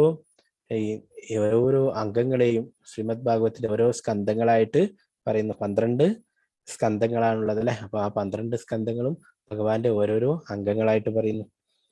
പാദോ യദിയോ പ്രഥമദ്വിതീയോ തൃതീയ തുര്യാകദിതൗ യദുരു നാഭിസ്തദാ പഞ്ചമമേവ ഷഷ്ടോ ഭുജന്തരം തോർയുഗളം തദാനോ കണ്ഠസ്തു രാജൻ നവമോ യദിയോ മുഖാരവിന്ദം ദശമ പ്രഫുല്ലം ഏകാദശോ യസ്യ ലലാടപട്ടം ശിരോഭിതു ദ്വാദശ ഏവ ഭാതി തമ്മാദിദേവം കരുണാനിദാനം തമാലവർണം സുഹിതാവതാരം അപാര സംസാര സമുദ്രസേതും ഭജാമഹേ ഭാഗവത സ്വരൂപം. ഇപ്പൊ ഭഗവാന്റെ ആ ഓരോരോ അംഗങ്ങളായിട്ട് ഭാഗവതത്തിലെ ഓരോരോ സ്കന്ധങ്ങളെയും പറഞ്ഞിരിക്കുന്നു. ആ 1ഉം 2 സ്കന്ധങ്ങൾ ഭഗവാന്റെ പാദങ്ങളായിട്ടും പിന്നെ 3ഉം 4ഉം സ്കന്ധങ്ങൾ ഭഗവാന്റെ തുട ഊരുവായിട്ടും പിന്നെ പഞ്ചമ സ്കന്ധം ഭഗവാന്റെ 5ാമത്തെ സ്കന്ധം ഭഗവാന്റെ നാഭിയായിട്ടും 6ഉം 7ഉം സ്കന്ധങ്ങൾ ഭഗവാന്റെ ഭുജങ്ങളായിട്ട് കൈകളായിട്ടും 8ാമത്തെ സ്കന്ധം ഭഗവാന്റെ വക്ഷസ്ഥലമായിട്ടും പിന്നീട് 9ാമത്തത് കണ്ഠം കഴുത്തായിട്ടും 10ാമത്തെ സ്കന്ധം ഭഗവാന്റെ മുഖമായിട്ടും 11ാമത്തെ സ്കന്ധം ഭഗവാന്റെ ആ തിരുനെറ്റിയായിട്ടും 12ാമത്തെ സ്കന്ധം ഭഗവാന്റെ ശിരസായിട്ടും പറയുന്നു. അപ്പോൾ അതുകൊണ്ടാണ് നമ്മൾ 1ാമത്തെ സ്കന്ധം മുതൽ തുടങ്ങുന്നത് അല്ലെ. ഭഗവാനെ നമ്മൾ ദർശിക്കുമ്പോൾ ഭഗവാന്റെ പാദം മുതൽ നമ്മൾ ദർശനം എടുക്കണം എന്ന് പറയില്ല. അപ്പൊ ഭഗവാന്റെ പാദം എന്ന് പറയുന്നത് എന്താണ്? 1ഉം 2ഉം സ്കന്ധങ്ങളാണ് അല്ലെ. അതൊന്നും നമ്മൾ പടിപടിയായിട്ട് ഭഗവാന്റെ ദശമസ്കന്ധത്തിലൊക്കെ എത്തണം അല്ലെ. അല്ലാതെ ഒറ്റയടിക്ക് നമ്മൾ ദശമസ്കന്ധത്തിലേക്ക് പോകരുത് അല്ലെ. അതിൽ പറയുന്നത് നമ്മൾ യഥാർത്ഥ പഠിതാവാണെങ്കിൽ നമ്മൾ ഓരോരോ സ്കന്ധങ്ങളിലൂടെ നമ്മൾ ഭഗവാന്റെ ലീലകളെ കുറിച്ച് മനസ്സിലാക്കാനായിട്ട് ദശമസ്കന്ധത്തിലെ എത്തണമെന്ന് പറയുന്നു. അപ്പൊ ഇവിടെ പറയുന്നു അപാര സംസാര സമുദ്രസേതു ഭജാമഹേ ഭാഗവത സ്വരൂപം. അപാരമായിട്ടുള്ള ഈ സംസാര സാഗരം കടക്കാൻ എന്താണ് നമുക്കുള്ള പാലമാണ് ഈ ശ്രീമദ് ഭാഗവതം എന്ന് പറയുന്നത്. സേതു അല്ലെ. അപ്പോ അത് എന്താണ് നമ്മളെല്ലാവരും ഈ എന്താണ് ഈ സംസാര സാഗരത്തിനുള്ള അല്ലെ ഈ ഭൗതിക ലോകത്തില് പെട്ട് വിഷമിക്കുന്നതാണ് അല്ലെ. നമുക്കൊക്കെ മോചനത്തിന് വേണ്ടിയിട്ട് ഭഗവാൻ ഇവിടെ നമുക്ക് എളുപ്പമായിട്ട് പറഞ്ഞിട്ടുള്ളതാണ്. ഈ ശ്രീമദ് ഭാഗവതം കേൾക്കുകയാണെങ്കിൽ ശ്രവണ മാത്രേണ ഹരിചിത്തം, ആ ഹരി നമ്മുടെ ഹൃദയത്തിൽ വസിക്കുന്നു പറയുന്നത്. നമ്മള് ശ്രീമദ് ഭാഗവതം കേൾക്കുമ്പോൾ തന്നെ ശ്രവണം വളരെ പ്രധാനപ്പെട്ടതല്ല. ഇവിടെ പരീക്ഷിത്ത് മഹാരാജാവ് ആ ശുകദേവ ഗോസ്വാമിയിൽ നിന്നും കേൾക്കുകയാണ് ചെയ്തത് അല്ലെ. ആ സുത ഗോസ്വാമിയിൽ നിന്നും ഈ ശൗനകാദി ഋഷികളൊക്കെ കേൾക്കുകയാണ് ചെയ്യുന്നത് അല്ലെ. അപ്പൊ ശ്രീമദ് ഭാഗവതം കേൾക്കുന്നത് അത് അത്രയും നമ്മുടെ എല്ലാ പാപങ്ങളെയും ഇല്ലാതാക്കി നമുക്ക് മുക്തി തന്നെ ലഭിക്കുന്നതാണ് അല്ലെ. നമ്മൾ ആ ദുന്ദുകാരിയുടെ ഒക്കെ ആ ലീലകളെ കുറിച്ച് പറയല്ലേ. ദുന്ദുകാരി ആ ശ്രീമദ് ഭാഗവതം കേട്ടില്ലേ ഒരു ശരീരം വരെയില്ല, അങ്ങനെ ഒരു പ്രേതത്തിന്റെ ശരീരത്തിലാണ് ഉണ്ടായത്, പ്രേതത്തിന്റെ അവസ്ഥയിലാണ് ഉണ്ടായത് അല്ലെ. എങ്കിലും ആ ശ്രീമദ് ഭാഗവതം കേൾക്കുകയും അദ്ദേഹത്തിന് മോക്ഷം ലഭിക്കുകയുണ്ട് അല്ലെ. അവിടെ ശരീരം ലഭിച്ചിട്ടും അവിടെ ഇരുന്നിട്ടുള്ളവർക്കൊക്കെ അത്ഭുതമായി അല്ലെ. ഞങ്ങളും ഭാഗവതം കേട്ടിരുന്നു അല്ലെ, എന്നാല് ഞങ്ങൾക്ക് യാതൊരു ഫലവും ലഭിച്ചില്ല. എന്നാല് ആ ദുന്ദുകാരി ഭഗവാന്റെ അടുത്തേക്ക് തിരിച്ചു പോകുന്നുണ്ട് അല്ലെ. അപ്പോ ആ ഗോകർണം പറയുന്നു ആ ദുന്ദുകാരി അത്രയും ശ്രദ്ധയോടെ അത് മാത്രം ആണ് കേട്ടിട്ടുള്ളത്, അതിൽ മാത്രം ശ്രദ്ധയുന്നു അല്ലെ. നമ്മൾ ഇന്നലെ പറഞ്ഞു പരീക്ഷിത്ത് മഹാരാജാവും എല്ലാം ഉപേക്ഷിച്ചു, രാജ്യവും വസ്ത്രവും കുടുംബത്തെയും എല്ലാം ഉപേക്ഷിച്ചു അല്ലെ. എന്താണ് ഭക്ഷണ പദാർത്ഥങ്ങളൊക്കെ കഴിക്കുന്നത് ഒന്നും കഴിക്കാത്ത അല്ലെ, വെള്ളവും ഭക്ഷണവും ഒന്നും കഴിക്കാതെയാണ് 7 ദിവസം ശ്രീമദ് ഭാഗവതം കേൾക്കുകയുണ്ടായി അല്ലെ. അപ്പൊ അതിന്റെ ഫലം പൂർണ്ണമായിട്ടും അദ്ദേഹത്തിന് ലഭിക്കുകയുണ്ടായി. അപ്പോ ഭാഗവതം എന്ന് പറയുന്നത് സാക്ഷാൽ ഭഗവാൻ തന്നെയാണ് അല്ലെ. അപ്പൊ അതുകൊണ്ടാണ് നമ്മൾ പറയുന്നത് ഭാഗവത്തിനെ നമ്മൾ എന്താണ് തറയിൽ വെക്കരുത്, ചേറിലൊന്നും വെക്കരുത് എന്നൊക്കെ പറയും. എന്താണ് ഭഗവാന്റെ ഓരോ അംഗങ്ങളായിട്ടാണ് ഓരോ സ്കന്ധങ്ങളെയും പറയുന്നത് അല്ലെ. അപ്പൊ അതിന് നമ്മൾ ശ്രീമദ് ഭാഗവത്തിന് പൂജകൾ ചെയ്യും, ശ്രീമദ് ഭാഗവത്തിന്റെ നിവേദ്യങ്ങൾ സമർപ്പിക്കും, ശ്രീമദ് ഭാഗവത്തിന് നല്ല പട്ടൊക്കെ പൊതിഞ്ഞിട്ട് നല്ല അലങ്കരിക്കും. അപ്പൊ അങ്ങനെ ശ്രീമദ് ഭാഗവത് എന്ന് പറയുന്നത് സാക്ഷാൽ ഭഗവാൻ തന്നെയാണ്. അതിന് നമുക്ക് പൂജകളും നിവേദ്യങ്ങളും ഒക്കെ സമർപ്പിക്കാം. അപ്പോ അതിന്റെ ആ ഭാഗവത്തെ തന്നെ വർണ്ണിക്കുമ്പോൾ ഒരു കീർത്തനമുണ്ടല്ലേ, ജയ ജയ ഭാഗവത ദേവാ ജയ ജയ ഭാഗവത. രാധാകൃഷ്ണ സ്വരൂപ എന്ന് പറയുന്നത് അല്ലെ, രാധാകൃഷ്ണ സ്വരൂപമാണ്, ശ്രീ രാധാകൃഷ്ണന്മാർ തന്നെയാണ് ശ്രീമദ് ഭാഗവതം എന്ന് പറയുന്നത് അല്ലെ. അപ്പൊ ഭഗവാനിൽ നിന്നും വ്യത്യസ്തമല്ല. ശ്രീമദ് ഭാഗവതം എന്നത് സാക്ഷാൽ ഭഗവാൻ തന്നെയാണ്. അപ്പൊ അതിൽ നമുക്ക് പൂർണ്ണ വിശ്വാസത്തോടെ നമ്മൾ കേൾക്കുകയും പാരായണം ചെയ്യുകയാണെങ്കിൽ തീർച്ചയായിട്ടും നമുക്ക് അതിന്റെ ഫലം ലഭിക്കും അല്ലെ. ആ ശ്രീമദ് ഭാഗവതത്തിന്റെ മഹാത്മ്യത്തെ കുറിച്ച് നമ്മളിനി 12ാമത്തെ സ്കന്ധത്തിലൊക്കെ വളരെ വിശദമായിട്ട് പഠിക്കുന്നുണ്ട്. പത്മപുരാണത്തിലൊക്കെ പറഞ്ഞിട്ടുള്ള കാര്യങ്ങളൊക്കെ. ഇതിലെന്താ പറയുന്നത്, ഇന്നത്തെ കാലത്ത് നമുക്കറിയാം അല്ലെ, ഇതിന്റെ ആധ്യാത്മിക വിഷയങ്ങളിലൊന്നും ആർക്കും താല്പര്യം ഉണ്ടാവില്ല അല്ലെ. നമ്മൾ ഭഗവത്ഗീത ക്ലാസ് ഒക്കെ നടത്തുന്നു ഫ്രീ ആയിട്ട് അല്ലെ, 25ാമത്തെ ബാച്ച് ഇപ്പൊ നടക്കുന്നു. അപ്പോ അതിലൊക്കെ ഫ്രീ ആണ് അല്ലെ, യാതൊരു ഫീസും ഇല്ല. എന്നിട്ടും ആൾക്കാർക്ക് അതിനോട് താല്പര്യമില്ല അല്ലെ. അപ്പോ എന്താണ് പ്രഭുപാദർ പറയും, അവരൊക്കെ അൺഫോർച്ചുനേറ്റ് നിർഭാഗ്യവാന്മാരാണെന്ന് പറയും. അവർക്ക് ഇത്രയും സൗകര്യം അല്ലെ. പണ്ട് കാലത്തൊന്നും അത് പഠിക്കാനുള്ള സാഹചര്യങ്ങളില്ലാത്ത എത്രയോ ആൾക്കാർ ബുദ്ധിമുട്ടിരുന്നു അല്ലെ. അപ്പൊ ഇന്ന് എല്ലാ സൗകര്യം, എവിടെയും പോകണ്ട അല്ലെ. പണ്ട് ഗുരുകുലത്തിലൊക്കെ പോയിട്ട് പഠിച്ചിരുന്നു. ഇന്ന് നമ്മുടെ വീട്ടിലിരുന്നിട്ട് നമ്മുടെ ബെഡ്റൂമിൽ ഇരുന്നിട്ട് നമുക്ക് ശ്രീമദ് ഭഗവത്ഗീതയും ഭാഗവതമൊക്കെ കേൾക്കാം അല്ലെ. അതിന്റെ ക്ലാസ്സുകളൊക്കെ കേൾക്കാം അല്ലെ. 18 ദിവസം കൊണ്ട് 18 അധ്യായങ്ങൾ, ആ 18 ദിവസത്തെ കോഴ്സ് നടത്തും. എന്നാലും അതിൽ അധികം പേർക്കും താല്പര്യമില്ല അല്ലെ. ആദ്യം അവർ അതെന്താണെന്ന് അറിയാനായിട്ട് വരും, എന്നാലേ അവർക്കറിയാം ഇത് ആധ്യാത്മിക വിഷയമാണ്, ഇതൊന്നും നമുക്ക് പറഞ്ഞതല്ല എന്ന് വിചാരിച്ചിട്ട് അവരൊക്കെ തിരിച്ചു പോകും അല്ലെ. അപ്പോ ഇവിടെ പറയുന്നത് എന്താണ്, അവരൊക്കെ ഈ ആത്മീയമായിട്ടുള്ള കാര്യത്തിന് യാതൊരു പ്രാധാന്യവും നൽകുന്നില്ല അല്ലെ. നമ്മൾ പഠിച്ചു ഭഗവത്ഗീതയിൽ നമ്മളൊക്കെ ആത്മാവാണ്, ഭഗവാന്റെ അംശമാണ് അല്ലെ. ആത്മാവിന്റെ ഭക്ഷണം എന്ന് പറയുന്നിട്ടാണ് ആത്മീയമായിട്ടുള്ള വിഷയങ്ങളൊക്കെ അല്ലെ. എന്നാല് അതിനെ അത്ര കണ്ട് ഭൗതിക ഇതില് ആസ്വാദനത്തിൽ കൂടുതൽ മുഴുകിയിരിക്കുന്നവരെ അവര് ആധ്യാത്മിക വിഷയങ്ങൾക്ക് യാതൊരു പ്രാധാന്യവും നൽകുന്നില്ല അല്ലെ. അതാണ് ഇവിടെ പറയുന്നത്. ഈ ഭൗതിക ശരീരം ഉപേക്ഷിച്ച ശേഷം പരമമായ നമ്മുടെ പ്രാപ്തിസ്ഥാനം എന്തെന്നറിയുക എന്നിവയൊക്കെയാണ് അല്ലേ അത് മുന്നിലായിട്ട് പറയുന്നത്.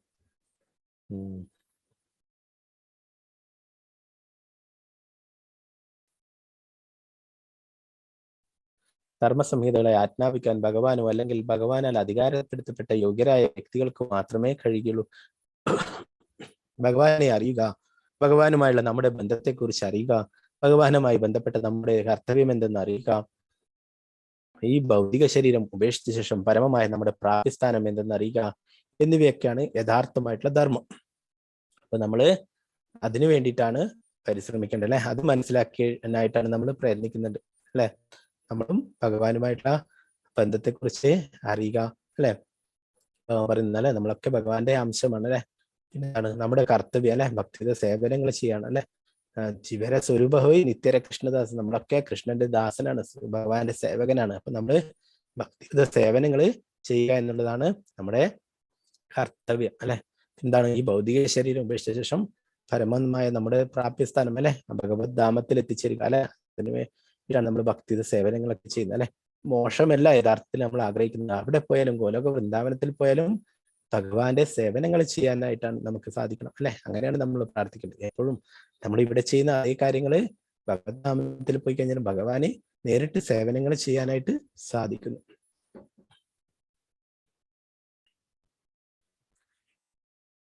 ഭൗതിക ശരീരം ഉപേക്ഷിച്ച ശേഷം പരമമായ നമ്മുടെ പ്രാപ്തിസ്ഥാനം എന്തെന്ന് അറിയുക എന്നിവയൊക്കെയാണ് യഥാർത്ഥ ധർമ്മം. മായാശക്തിയുടെ കുരുക്കിൽ അകപ്പെട്ട പതിതാത്മാക്കൾ ഈ ജീവിതത്തെക്കുറിച്ച് തികഞ്ഞും അജ്ഞരാണ്. അപ്പോ ഈ ആത്മീയ വിഷയങ്ങളെ കുറിച്ചൊക്കെ മായാശക്തിയുടെ കുരുക്കിൽ അകപ്പെട്ടത് കൊണ്ട് അവര് പൂർണ്ണമായിട്ടും അജ്ഞരാണ് അല്ലെ. അത് അവർ ഇതിനെ കുറിച്ചിട്ട് മനസ്സിലാക്കാനായിട്ട് സാധിക്കുന്നില്ല, താല്പര്യപ്പെടുന്നില്ല. അവർ വിചാരിക്കുന്നു ഈ ഒരു ജന്മം മാത്രമേ ഉള്ളൂ എന്നല്ലേ, ഇത് തീർന്നാൽ എല്ലാം തീർന്നു എന്നാണ് അവരുടെയൊക്കെ ധാരണ അല്ലെ. അപ്പൊ അതുകൊണ്ട് ഇവിടെ പറയുന്നു, ഭൂരിപക്ഷം പേരും മൃഗങ്ങളെ പോലെ ഭോജനം, ശയനം, ഭയം, സംയോഗം എന്നിവയിൽ വ്യാപൃതരായിരിക്കുന്നു. മതാനുഷ്ഠാനം, വിജ്ഞാനം അഥവാ പരിത്രാണം എന്നീ നാട്യത്തിൽ അധിക വർഷവും ഇന്ദ്രിയാസ്വാദനത്തിൽ നിരതരായിരിക്കുന്നു. വർത്തമാന കലഹയുഗത്തിൽ അവർ അതിരേകമായി അന്ധരായി തീർന്നിരിക്കുന്നു. കലിയുഗത്തിൽ ജനങ്ങൾ വെറും മൃഗങ്ങളുടെ രാജകീയ പതിപ്പാണ്. ദൈവികമായ മതാനുസാരിയായ ജീവിതത്തോടോ അഥവാ ആത്മജ്ഞാനത്തോടോ അവർക്ക് യാതൊരു താല്പര്യവുമില്ല. അപ്പോ ആത്മീയമായിട്ടുള്ള വിഷയങ്ങളോടൊന്നും അവർക്ക് താല്പര്യമില്ല അല്ലെ. എന്താണ് ഇവിടെ മനസ്സിനും ബുദ്ധി, സൂക്ഷ്മ മനസ്സിനും ബുദ്ധി അഥവാ അഹന്ത എന്നിവയ്ക്കും അധികാരപരിധിക്ക് അപ്പുറത്തായി യാതൊന്നും തന്നെ ദർശിക്കാൻ സാധിക്കാത്ത വിധം അത്രയ്ക്കും അവർ അന്ധരായി തീർന്നിരിക്കുന്നു. അതേസമയം വിജ്ഞാനം, ശാസ്ത്രം, ഭൗതിക ക്ഷേമം എന്നിവയുടെ പുരോഗതിയിൽ അവർ അത്യധികമായി അഭിമാനിക്കുകയും ചെയ്യുന്നു. അപ്പൊ ഇവിടെ പറയുന്നത് എന്താണ്, നമ്മള് ആത്മീയമായിട്ടുള്ള വിഷയങ്ങളെ കുറിച്ചിട്ട് നമ്മൾ മനസ്സിലാക്കുന്നില്ലെങ്കിൽ നമ്മളെന്താണ്, നമ്മളും മൃഗങ്ങളും തമ്മിൽ യാതൊരു വ്യത്യാസമില്ല എന്ന് പറയുന്നത് അല്ലെ. നമ്മൾ ചെയ്യുന്ന കാര്യങ്ങളൊക്കെ മൃഗങ്ങളും ചെയ്യുന്നുണ്ട് അല്ലെ. ആഹാരം, ഭയം, നിദ്ര, മൈഥുനം അല്ലെ.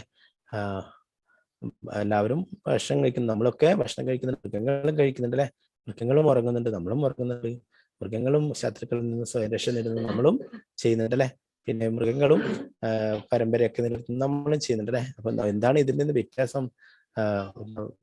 മനുഷ്യർക്ക് അധികമായിട്ടുള്ള ബുദ്ധി അല്ലെ, അതുണ്ട്. ഭഗവാനെ മനസ്സിലാക്കാനും ശ്രീമദ് ഭാഗവതം, ഭഗവത്ഗീത പോലുള്ള ഗ്രന്ഥങ്ങളൊക്കെ മനസ്സിലാക്കാനായിട്ടുള്ള ബുദ്ധി ഉണ്ട് അല്ലെ. ഭാഗവതം ക്ലാസ്സും ഭഗവത്ഗീത ക്ലാസ്സിലൊക്കെ പട്ടിക്ക് പൂച്ചക്കൊക്കെ മനസ്സിലാവുമോ? ഇല്ല അല്ലെ. അപ്പോ അവർക്കൊന്നും, മൃഗങ്ങൾക്കൊന്നും ഇത് കഴിയില്ല അല്ലെ. അവർക്കും അധികം ഉപരിയായിട്ടുള്ള ഉയർന്ന ബുദ്ധി നമുക്ക് നൽകിയിട്ടുണ്ട് അല്ലെ. അതിനു വേണ്ടിയിട്ടാണ്, ആ ഭഗവാനെ കുറിച്ചുള്ള കാര്യങ്ങൾ മനസ്സിലാക്കാൻ വേണ്ടിയിട്ടാണ് നമുക്ക് ഈ അധികമായിട്ടുള്ള വിശേഷം ബുദ്ധി നൽകിയിട്ടുള്ളത് അല്ലെ. അത് നമ്മൾ എന്താണ്, ആ വെറുതെ ഭൗതികമായിട്ടുള്ള ഈ ഇന്ദ്രിയ ആസ്വാദനത്തിന് വേണ്ടിയിട്ട് ഉപയോഗിക്കുകയാണെങ്കിൽ ഇവിടെ പറയുന്നു അവരൊക്കെ പിന്നീട് എന്താണ് ആവുക, ആത്യന്തികമായ ജീവിതത്തിന്റെ ആത്യന്തിക ലക്ഷ്യമെന്ന ദർശനത്തെ അവർ പൂർണ്ണമായും നഷ്ടപ്പെടുത്തിയിരിക്കാൻ നിലവിലെ ശരീരം വെടിഞ്ഞാലുടൻ നായും പന്നിയുമായി ജന്മമെടുക്കത്തക്ക വിധം അവരുടെ ജീവിതത്തെ അവർ അപകടത്തിലാക്കിയിരിക്കുന്നു. അപ്പോ നമ്മൾ അങ്ങനെ മൃഗങ്ങളെ പോലെ വെറും ഭക്ഷണം, ഉറക്കം,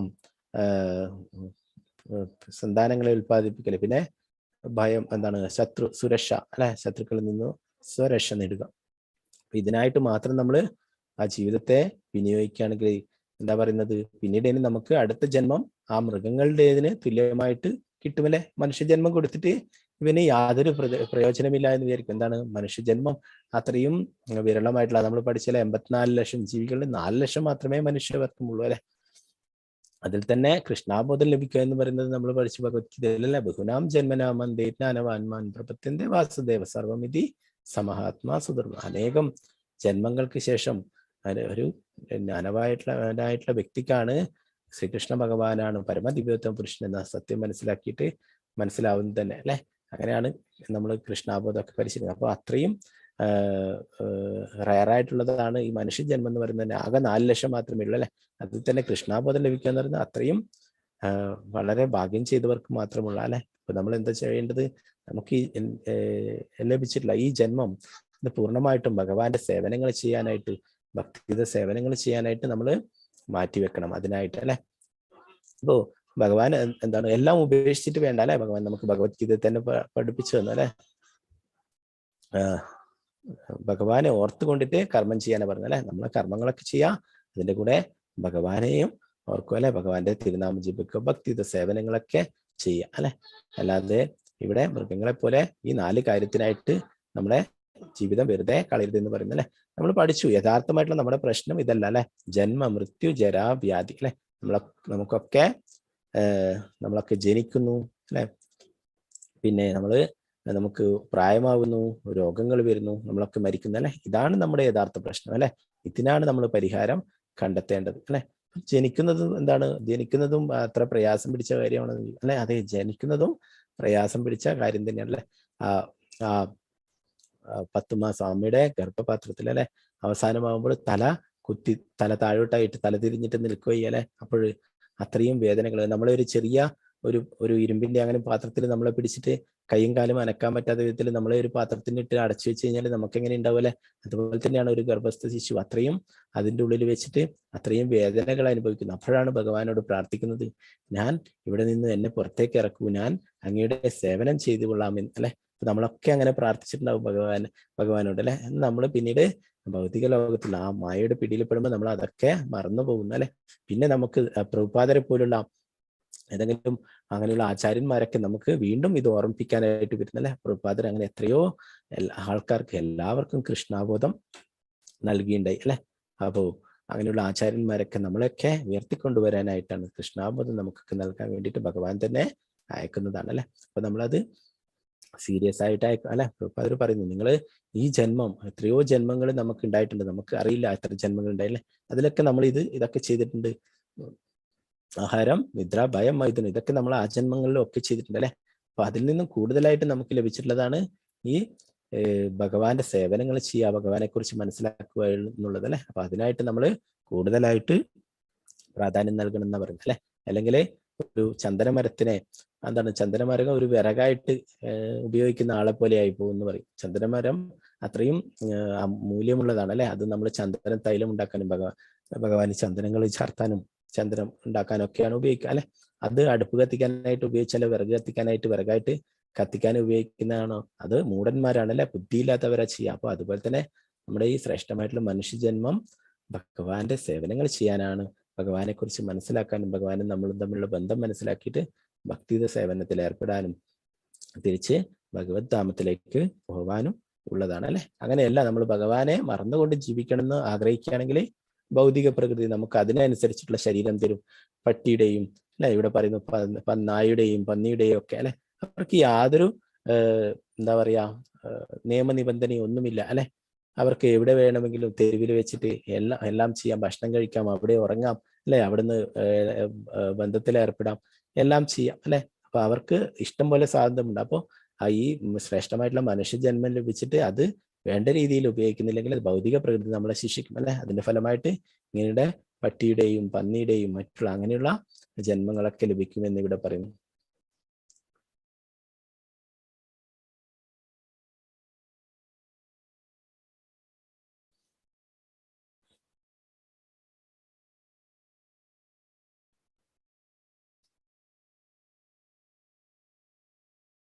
ഭഗവത്ഗീതയും ശ്രീമദ് ഭാഗവതും അത് രണ്ടും വളരെ പ്രധാനപ്പെട്ടതാണെന്ന് ഇവിടെ പറയുന്നു അല്ലെ. ഭൗതിക ലോകത്തു നിന്നും പ്രയാണം ചെയ്യുന്നതിന് മുമ്പ് ശ്രീമദ് ഭാഗവത സന്ദേശങ്ങൾ രചിക്കുവാനായി ശ്രീ വ്യാസദേവനെ നാരദ മുഖാന്തിരം അധികാരപ്പെടുത്തിയിട്ടുണ്ട്. അപ്പൊ ഭഗവാന്റെ നിർദ്ദേശപ്രകാരം തന്നെയാണ് നാരദ മുനി വ്യാസദേവനോട് ശ്രീമദ് ഭാഗവതം രചിക്കാനായിട്ട് പറയുന്നല്ലേ. എല്ലാ ശാസ്ത്രങ്ങളും എല്ലാ വേദങ്ങളും ഉപനിഷത്തുക്കളും പുരാണങ്ങളും ഒക്കെ രചിച്ചിട്ടും വ്യാസദേവന് പൂർണ്ണമായിട്ടുള്ള തൃപ്തി ഉണ്ടായില്ല അല്ലെ. അപ്പോഴാണ് നാരദമുനി വിഷമിച്ചിരിക്കുമ്പോൾ നാരദമുനി പറയുന്നത്, നിങ്ങൾ ഭഗവാനെ കുറിച്ചും ഭഗവാന്റെ ഭക്തന്മാരെ കുറിച്ചും ഭക്തിയെക്കുറിച്ചും അല്ലെ. ശ്രീമദ് ഭാഗവതം വിശദീകരിക്കുന്നത് ഭഗവാനെ കുറിച്ചും ഭഗവാന്റെ ഭക്തന്മാരെ കുറിച്ചും ഭക്തിയെക്കുറിച്ചും ഭക്തിയുടെ സേവനത്തെ കുറിച്ചൊക്കെയാണ് അല്ലെ. അതൊന്നും വിശദീകരിച്ചിട്ടില്ല അല്ലെ. അത് വിശദീകരിക്കണം എന്ന് പറയുന്നത്. അങ്ങനെയാണ് ശ്രീമദ് ഭാഗവതം രചിച്ചിട്ടുള്ളത് അല്ലെ. ആകയാൽ രണ്ടും ശ്രീമദ് ഭാഗവതും ഭഗവത്ഗീതയും ഈ യുഗത്തിലെ അന്തർക്ക് വഴികാട്ടിയാവുന്നു. മറ്റൊരു വിധത്തിൽ പറയുകയാണെങ്കിൽ ഈ കലിയുഗത്തിൽ ജീവിതത്തിന്റെ യഥാർത്ഥ പ്രകാശം ദർശിക്കുവാൻ ആഗ്രഹിക്കുന്ന വ്യക്തികൾ വഴികാട്ടിയായി ഈ ഇരു ഗ്രന്ഥങ്ങളെയും നിശ്ചയമായും സ്വീകരിക്കണം. എങ്കിൽ മാത്രമേ അവരുടെ ജീവിത ലക്ഷ്യം പരിപൂരിതമാകൂ. ഭാഗവതത്തിന്റെ പ്രാരംഭ അധ്യായം ഭഗവത്ഗീതയാണ്. അപ്പൊ ആദ്യം നമ്മള് ഭഗവത്ഗീത പഠിക്കണം എന്ന് പറയും. പിന്നെ രണ്ടാമതായിട്ടാണ് ശ്രീമദ് ഭാഗവതം അല്ലെ. അത് കഴിഞ്ഞാൽ മൂന്നാമതായിട്ട് ചൈതന്യ ചരിതാമൃതമുണ്ട്. ചൈതന്യ ചരിതാമൃതം നമുക്കിപ്പോഴും മലയാളത്തിലും ലഭ്യമാണ്. മലയാളത്തിൽ ഇനി ഇപ്പം അടുത്ത ദിവസം നമ്മുടെ ഗുരുമഹാരാജ് ഗുരുവായൂരിലൊക്കെ വരുന്നുണ്ടെന്ന് അറിയാൻ കഴിഞ്ഞു. അന്നേരം ചൈതന്യ ചരിതാമൃതം ഒക്കെ അവിടെ റിലീസ് ചെയ്യാനായിട്ട് അത് ജനങ്ങളുടെ സമക്ഷം ഭക്തന്മാരുടെ സമക്ഷം സമർപ്പിക്കുന്നതിനായിട്ട് ഇപ്പോൾ ചൈതന്യ ചരിതാമൃതം അവസാനമായിട്ടില്ല. ആദ്യം ശ്രീമദ് ഭഗവത്ഗീത, പിന്നീട് ശ്രീമദ് ഭാഗവതം, അത് കഴിഞ്ഞാൽ പിന്നീട് ചൈതന്യ ചരിതാമൃതം അല്ലെ. ഇങ്ങനെ പടിപടിയായിട്ട് നമ്മൾ കൂടുതൽ ഭഗവാനെ കുറിച്ച് മനസ്സിലാക്കണം എന്ന് പറയുന്നു. ഭഗവത്ഗീതയെ കുറിച്ച് നമ്മൾ ഭഗവത്ഗീതയുടെ മഹാത്മ്യത്തിൽ തന്നെ ശ്രീമദ് ഭഗവത്ഗീതയുടെ മഹാത്മ്യം നമ്മൾ പഠിക്കേണ്ടതിലെ ശങ്കരാചാര്യർ പറയുന്നു ഏകം ശാസ്ത്രം ദേവകി പുത്രഗീതം അല്ലെ, ഏകോ ദേവോ ദേവകി പുത്രേവ അല്ലെ. എന്താണ് ഒരേ ഒരു ശാസ്ത്രം മാത്രമേ കലിയുഗത്തിൽ നമ്മൾ പഠിക്കേണ്ടതുള്ളൂ എന്ന് പറയുന്നത് അല്ലെ, ശ്രീമദ് ഭഗവത്ഗീത അല്ലെ. അതിലെല്ലാം ഉണ്ടല്ലേ. പിന്നെ എന്താണ് ഒരേ ഒരു ഭഗവാനെ മാത്രമേ നമ്മൾ ആരാധിക്കേണ്ടതുള്ളൂ, അതാരാണ് ശ്രീകൃഷ്ണ ഭഗവാനെ അല്ലെ. അപ്പോ അതേ ശ്രീകൃഷ്ണ ഭഗവാന്റെ ലീലകളെ കുറിച്ചും ഭഗവാന്റെ ഭക്തന്മാരെ കുറിച്ചും ഒക്കെയാണ് ശ്രീമദ് ഭാഗവതത്തിൽ ഇവിടെ വിശദീകരിച്ചിട്ടുള്ളത്.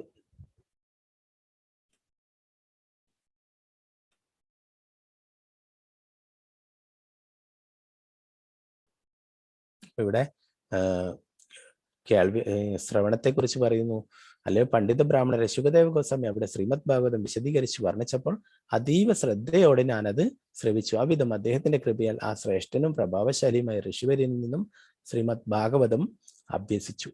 ആകയാൽ ഇപ്പോൾ അതേ കാര്യം ഞാൻ അദ്ദേഹത്തിൽ നിന്നും ശ്രവിച്ച അതേ പ്രകാരത്തിലും ഞാൻ അതിനെ സാക്ഷാത്കരിച്ച ആവണ്ണവും നിങ്ങൾക്ക് ശ്രവ്യവേദ്യമാക്കാൻ പരിശ്രമിക്കാം. സൂത ഗോസ്വാമി പറയുന്നു ആ ശുകദേവ ഗോസ്വാമി പരീക്ഷിത്ത് മഹാരാജാവിനെ ശ്രീമദ് ഭാഗവതം ഉപദേശിച്ചു കൊടുക്കുന്ന അവസരത്തില് അവിടെ സൂത ഗോസ്വാമിയും സന്നിഹിതനായിരുന്നു അല്ലെ. അപ്പൊ ആ സൂത ഗോസ്വാമി ശുകദേവ ഗോസ്വാമിയിൽ നിന്നും കേട്ടിട്ടുള്ള അത് അതേപടി അല്ലെ, അതേപോലെ യഥാരൂപം അത് ഇവിടെ സൂത ഗോസ്വാമി ശൗനകാദി ഋഷികൾക്കും പറഞ്ഞു കൊടുക്കുന്നു അല്ലെ. അപ്പൊ യാതൊരു മാറ്റം വരില്ല. അതാണ് ഗുരു പരമ്പരയിൽ നിന്ന് അല്ലെ. ഗുരു പരമ്പര ആ ഭഗവാൻ ബ്രഹ്മാവിന് പകർന്നു നൽകി അല്ലെ. ബ്രഹ്മാവ് അങ്ങനെ ആ പരമ്പരയിലൂടെ ആ ഗുരു പരമ്പരയിൽ നിന്ന് നമ്മൾ കേൾക്കണം എന്ന് പറയില്ല. നമ്മൾ പഠിച്ചു നമ്മുടെ ബ്രഹ്മമധ്വ ഗൗഡീയ സമ്പ്രദായത്തിൽ 32ാമത്തെ ആചാര്യനാണ് എസ് ഭക്തിവേദാന്ത സ്വാമി ശ്രീല പ്രഭുപാദർ അല്ലെ. അപ്പൊ അങ്ങനെ ആ പരമ്പര എന്താണ് അതുകൊണ്ട് യാതൊരു വ്യത്യാസം ഉണ്ടാവില്ല അല്ലെ. പറഞ്ഞതിനെ വളച്ചൊടിക്കുകയോ മാറ്റം വരുത്തുകയോ ഒന്നും ചെയ്യാത്ത അതേപടി അല്ലെ. അതാണ് ഭഗവത്ഗീത നമ്മൾ യഥാരൂപം എന്ന് പറഞ്ഞത്. ഭഗവാൻ എന്താ പറഞ്ഞിട്ടുള്ളത് അത് അതേപടി നമുക്ക് ശ്രീ പ്രഭുപാദരിലൂടെ ലഭിക്കേണ്ടായി. ഇവിടെ സൂത ഗോസ്വാമി പറയുന്നു അത് അതേപടി എന്താണ് ആ ശുകദേവ ഗോസ്വാമിയിൽ നിന്നും കേട്ടിട്ടുള്ളത് അത് അതേപടി ഇവിടെ ശൗനകാദി ഋഷികൾക്ക് പറഞ്ഞു കൊടുക്കുന്നു.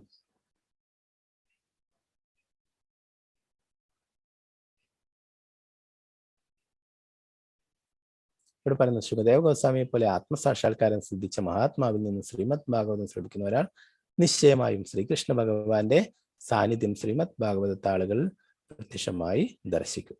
ഭഗവാൻ ഈ ശ്രീമദ് ഭാഗവതം എന്ന് പറയുന്നത് ഭഗവാൻ തന്നെയാണ് അല്ലെ. അപ്പോൾ ആ ശരിയായ ശുകദേവ ഗോസ്വാമിയെ പോലുള്ളവരിൽ നിന്നും കേൾക്കുമ്പോഴേ നമുക്ക് ഭഗവാനെ നേരിട്ട് കാണാൻ തന്നെ സാധിക്കുമെന്ന് പറയും.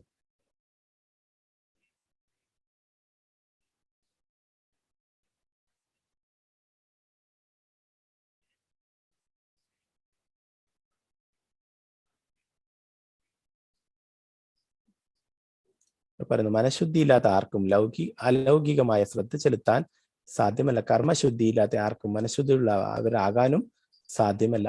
ഭക്ഷണം ശയനം സംയോഗം എന്നിവയിൽ ശുദ്ധിയില്ലാത്ത ആർക്കും കർമ്മശുദ്ധി ഉണ്ടായിരിക്കുകയും സാധ്യമല്ല. എന്നാൽ ഉചിതനായ വ്യക്തിയിൽ നിന്നും ഏതു വിധേനയും ശ്രീമദ് ഭാഗവതം ആരംഭം മുതൽ അലൗകികമായ ശ്രദ്ധയോടെ ശ്രവിക്കുന്ന ഒരാൾ ശ്രീമദ് ഭഗവത് ആളുകളിൽ ശ്രീകൃഷ്ണ ഭഗവാനെ വ്യക്തിരൂപത്തിൽ സുനിശ്ചിതമായി ദർശിക്കുന്നു. ശ്രീമദ് ഭാഗവതത്തിലെ അനേകം ലീലകളെ കുറിച്ച് നമ്മൾ ഇനി വരുന്ന അധ്യായങ്ങളിലൊക്കെ പഠിക്കും അല്ലെ. ഭഗവാന്റെ പ്രിയ ഭക്തന്മാര് ഭഗവാന് പ്രാർത്ഥനകൾ അർപ്പിച്ച് ഭഗവാന്റെ അടുത്തേക്ക് തിരിച്ചു പോയിട്ടില്ലല്ലേ. വൃത്രാസുരൻ, ഗജേന്ദ്രൻ, അങ്ങനെ അനേകം ഭഗവാന്റെ ഭക്തന്മാരെയൊക്കെ കുറിച്ച് പഠിക്കും അല്ലെ. അവരൊക്കെ ഭഗവാന് പ്രാർത്ഥനകൾ അർപ്പിച്ചിട്ട് തിരിച്ചു പോയതല്ലേ. അതൊക്കെ കേട്ട് തന്നെ അവരുടെ ലീലകളൊക്കെ കേട്ട് തന്നെ നമുക്ക് ഭഗവത് ധാമത്തിൽ എത്തിച്ചേരാനായിട്ട് സാധിക്കുമെന്നാണ്. അപ്പൊ അത്രയും മഹത്തരമായിട്ടുള്ളതാണ് ശ്രീമദ് ഭാഗവതം എന്നുള്ളത്. അപ്പൊ നമുക്ക് കൂടുതൽ 12ാമത്തെ സ്കന്ധത്തിലെ പത്മപുരാണത്തിലുള്ള ശ്രീമദ് ഭാഗവത മഹാത്മ്യങ്ങളൊക്കെ നമ്മൾ കൂടുതലായിട്ട് ഇന്നലെ പഠിക്കും. അപ്പൊ ഇവിടെ 3ാമത്തെ അധ്യായത്തിലെ ഭക്തിവേദാന്ത പ്രഭുപാദരുടെ വ്യാഖ്യാനങ്ങൾ ഇവിടെ സമാപിക്കുന്നു. നമുക്ക് നാളെ മുതൽ 4ാമത്തെ അധ്യായത്തിലേക്ക് കടക്കാം. ഹരേ കൃഷ്ണ കൃഷ്ണ കൃഷ്ണ ഹരേ ഹരേ, ഹരേ രാമ രാമ രാമ ഹരേ ഹരേ. ചില പ്രഭുപാദ് की जय, गुरु महाराज की जय, ताय गौर प्रेमानंदे हरे हरे। श्रीमद् भागवतम की जय।